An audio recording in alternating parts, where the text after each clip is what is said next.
ఒకరోజు రాత్రి 11:30 ఒక కాలేజీ అమ్మాయి దియా ఫ్రెండ్ ఇంట్లో నుంచి తిరిగి స్కూటీ మీద ఇంటికి వస్తుంది. దారిలో తను గూగుల్ మ్యాప్స్ వేసుకుంది. అయితే అది మళ్ళీ ఒకే దారి చూపిస్తుంది.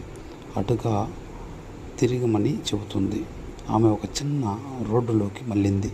కానీ ఒక్కసారిగా స్ట్రీట్ లైట్స్ అయితే ఆగిపోయాయి. రోడ్డులో దట్టమైన పొగలు. ఎక్కడ చూసినా ఎవరూ లేరు. కాస్త ముందుకు వెళ్ళింది. ఒక బస్తీ కనిపించింది. కానీ అందులో వెలుతురు ఉంది. దియాకి ఆశలు పుట్టాయి. ఇక్కడ ఎవరో ఉన్నారు అని అడుగుదామని ముందుకు వెళ్ళింది. స్కూటీని పక్కన పెట్టి ముందుకైతే వెళ్ళి ఆ ఇంటి దగ్గరికి వెళ్ళి తలుపులు తట్టింది. ఈ బస్తీ 30 ఏళ్ల క్రితమే ఖాళీ చేయబడింది. ఇక్కడ ఎవరు ఉండరు అని ఒక బోర్డు అయితే రాసి ఉంటుంది. దియా ఒక్కసారిగా వెనక్కి తిరిగి చూసింది. అక్కడ తన స్కూటీ అయితే ఉండదు. ఆమె వెంటనే ఒక శబ్దం అయితే వింటుంది.